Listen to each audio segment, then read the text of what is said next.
Hi, welcome back. It's now time for part 4 of the Shuswap Needle Arts Guild virtual workshop on wool applique and embroidery. I'm Leah Cuthbert. I'm here to kind of show you how I do it.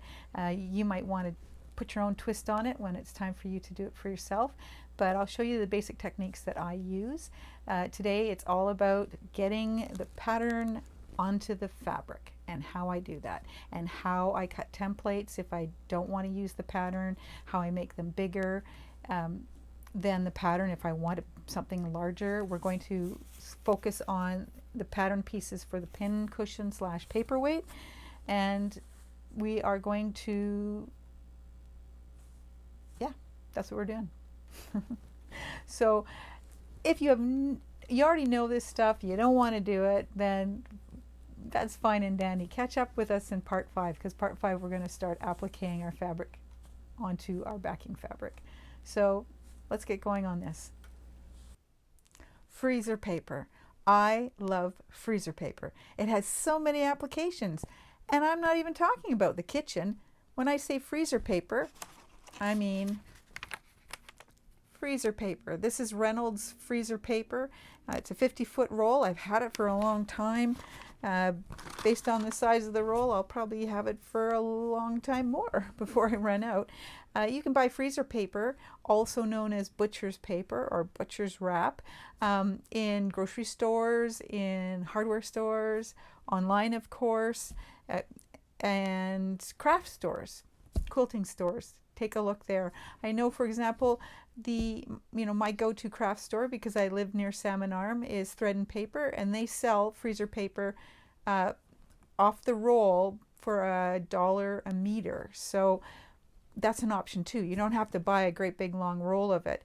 When you're looking for freezer paper, first of all, do not mistake it for wax paper. It's not the same thing. Freezer paper has a plastic coated side and a paper side. Wax paper has wax in it. It won't work. Freezer paper.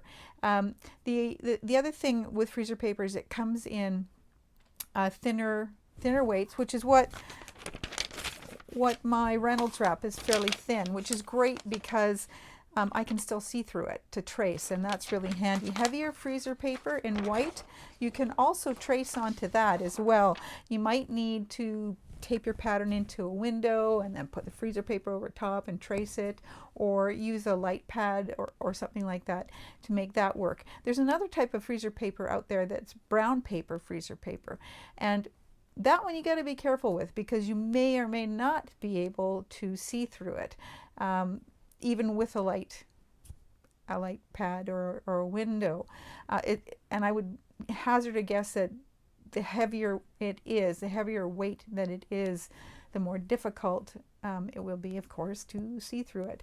So if I'm wrong, though, please let me know. So take a look online. If you got the kit for this virtual workshop, I'm putting some freezer paper in everybody's kit, so you don't have to run out and buy it right now.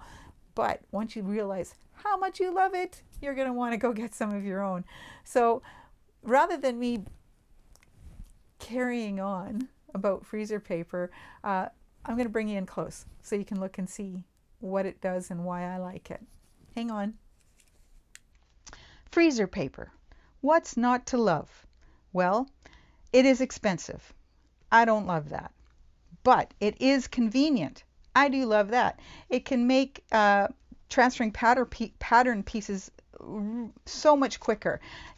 If your pattern comes in an 8.5 by 11 sheet, and it does, you can just photocopy this pattern onto this sheet, and then you're done. No tracing involved. The reason that I don't is just because I'm cheap, I guess, and I don't like wasting things. I don't need a whole sheet of freezer paper to photocopy this square and this circle. It's a 5-inch square. I can cut that out without a pattern. The pincushion circle might be trickier if you don't have a template, but I do. So that's the reason that I would use the freezer paper off the roll and save this 8.5 by 11 sheet for patterns that are a lot of pieces and a lot of repeats. Then it's it's awesome to have. You could probably also put this other freezer paper in through your printer. You just have to make sure you had it really flat and exactly the right size so it didn't jam up. So let's just move on. Enough about that. So the pattern has the pin cushion, and that's what we're talking about today, because if you can do all the pattern pieces for the pin cushion, you can do all the pattern pieces for the trivet. Same process. So we're going to start with this one, and the pincushion pieces are up here, trivet pieces down here. So what you do is you take your freezer paper, and you're going to get freezer paper. I hope I mentioned that. If you bought the kit, you'll get some freezer paper. I can see through this. I don't need a light box, and I don't need a window to tape it to, so I can just trace right on here. And I'm using pencil. You can use whatever sort of writing implement that makes you happy. And yeah, like that. You don't need to watch me trace all these pieces. I think you guys are probably well versed in tracing. So I'll catch up with you as soon as I'm done. So I've traced the pattern pieces. Of course, shiny side down, traced on the paper side. Just something to watch for. I've made that mistake, embarrassing as it is to admit. Just make sure you're writing on the paper side. So the next thing to do is, of course, cut them out. And when I cut them out, I'll just cut the flower out, and then you can see that I leave some space around it, because when you do that first cut, you save your precision cutting for when you've got the fabric there. Otherwise, you're precision cutting this, and you're precision cutting the fabric. So I'll get these cut out, then we'll go to the next step. So I've done a rough cut around the outside of my pattern pieces. Now the next trick is to get those pattern pieces onto fabric. I've chosen, in this case, green for the leaves, a pink for the flower, a little white for the center, and I found this black piece of felt that I'm going to use for the background. So what you do is, let's just start with the background. Here's my background piece. Let's get that on there like that. Iron it down. Egads! Oh, I've always wanted to say egads. Egads! Anyways, I neglected to tell you that my iron setting is hot when I iron on freezer paper. The reason I use hot is because that's the only setting I use. So it might work with a medium heat, but you know what? I honestly don't know. And I've occasionally had the steam setting on when I've done it, and that's not on purpose, but that works too. So iron set to hot. That's all I need to say. Back to the video. And then the precision cutting starts. Just cut around on the edge all the way. Well, you get the picture. So I'll get these ironed on. You go ahead and do what you need to do, and I'll be right back. So all the pieces are cut out and ironed on. So now what do? You just, of course, take the paper off, and it just peels right off, just like that. You might want to save this template because you're going to need a circle to do the back. Or you can just draw another circle. So you can see that it peels off very easily. Oh boy, am I ever a liar. There we go. Peels off easily, and they're reusable. So if you wanted to make numerous pin cushions, you can. And let's just see what this is going to look like. There you go. It's ready to applique. So if that's enough for you, if just seeing how that worked was plenty, then you're free to go. You can head out into the sunshine or put your rain jacket on, as the summer seems to be headed in that direction, whatever it is, and skip the rest of this. If you're interested in seeing how I make a template and how I draw on the wool to cut that template out, then stick around and I'll cover that. Thanks for hanging in with me.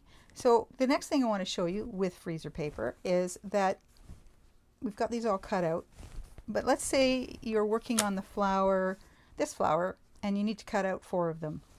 Well, you can reuse you probably can get 4. Well, 3 more because you'll have 1, right? You can probably get, it'll work for 4. But let's say that you're not convinced and you're not too sure about what you want to do. So, and let's say you prefer to trace. So you can iron your freezer paper onto cardboard.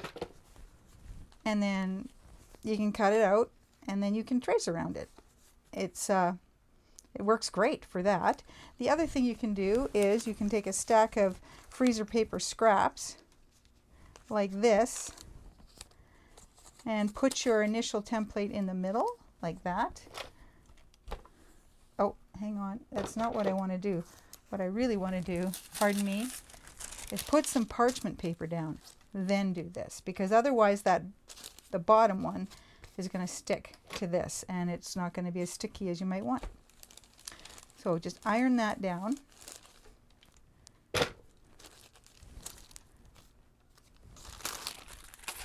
And then you just cut that out.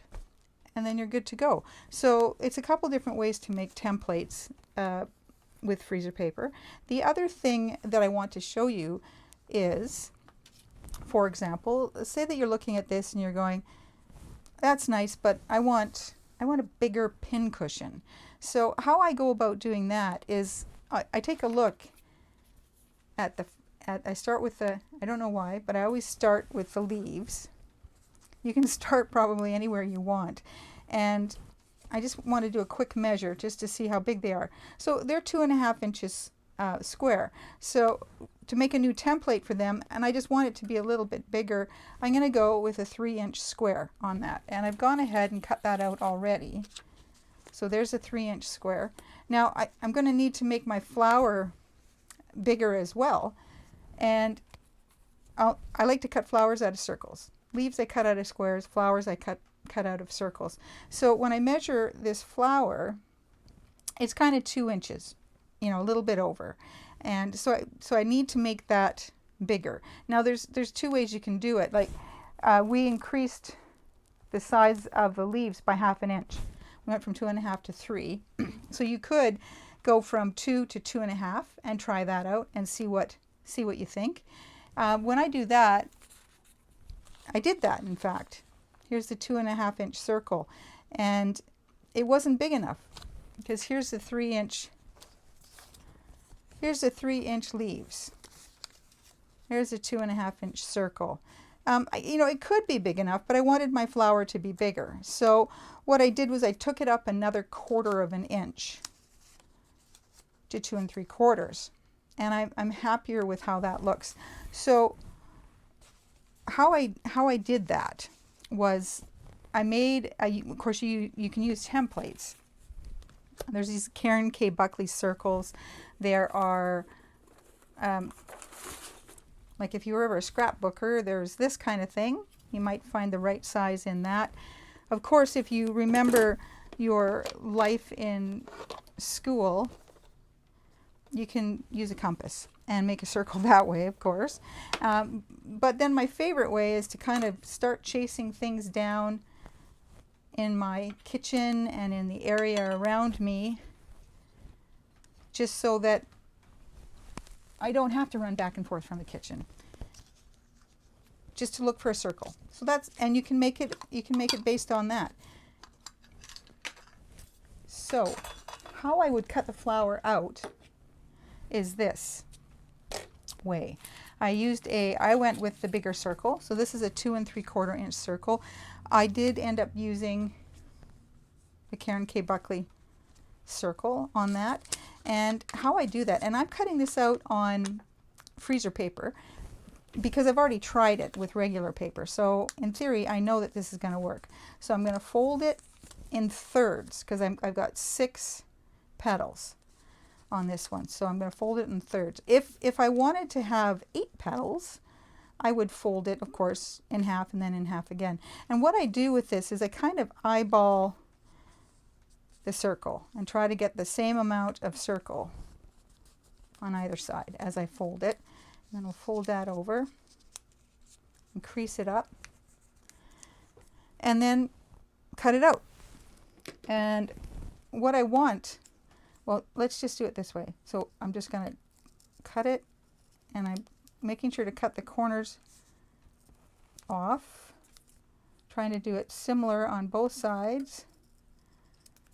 And you can totally cut your way down to nothing if you're not careful, which is what I've done. So when we flip that open,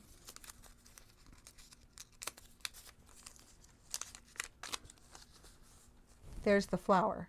And so it's really just that easy. You don't need to, so if you don't have anything available, anything to trace, or you just don't like the shape, or you want to make it a little bigger, you can cut out your own.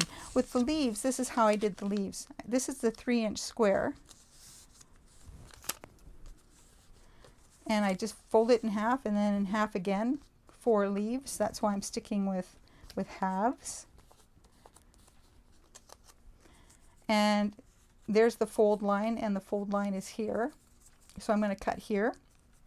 And if you want to, you can kind of trace, you can trace what you're doing if you want, just to make sure that you get a shape that you're going to like.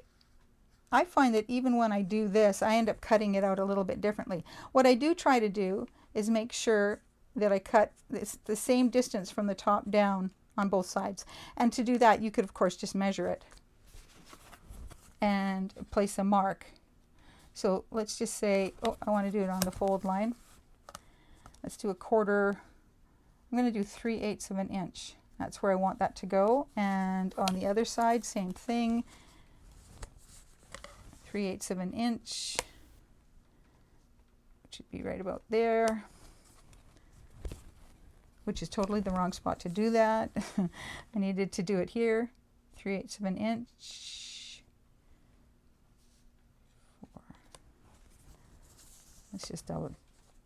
Let's just double check this, shall we? There we go. 3/8 of an inch is actually right there. So this line and this line. So I want to start up at this point and come back down again. But I can already tell by looking at it that that's too far down. I'm going to go a little closer up because I want it to be closer to 3 inches. So I'm just going to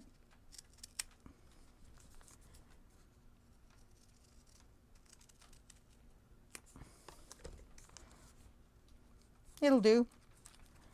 Take that and flip it open. And there you have it. There's your leaves. Now, you may look at this and go, yeah, but you know what? I'd like to see a little bit more cleavage in there.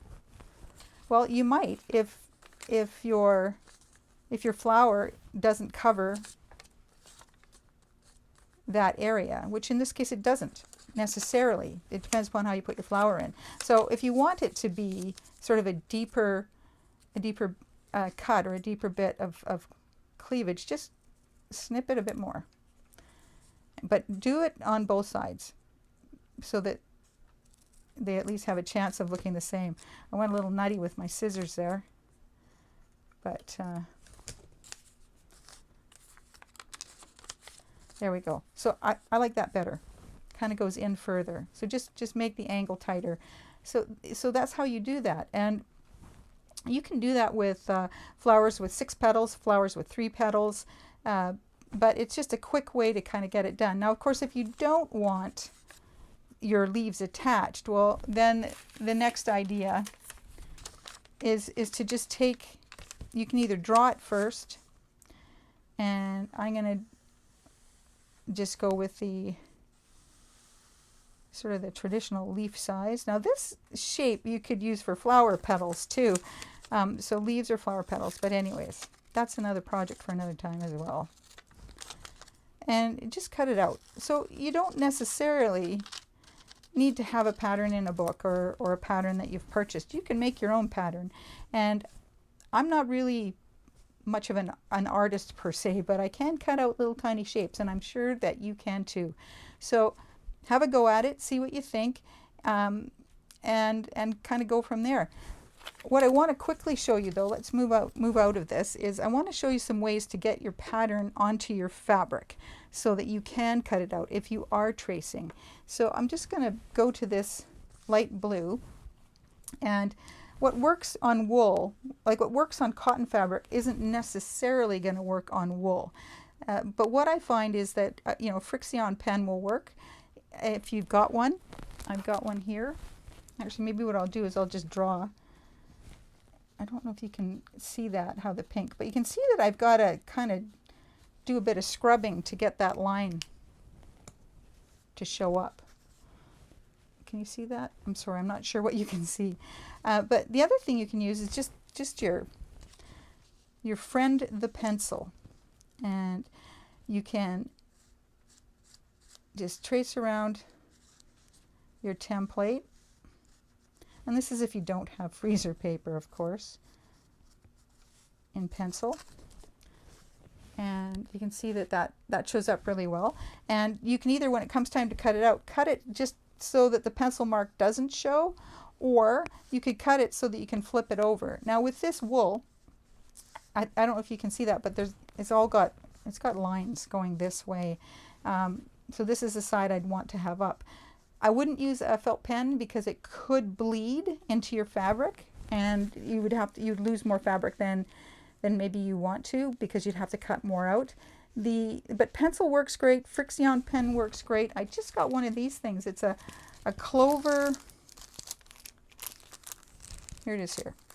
Here it is here. It's a white marking pen by Clover, and this is my first kind of go at it. And what I did was I tested it on this little piece of black fabric, and with this pen, you can see that you can draw on the fabric, and the ink shows up.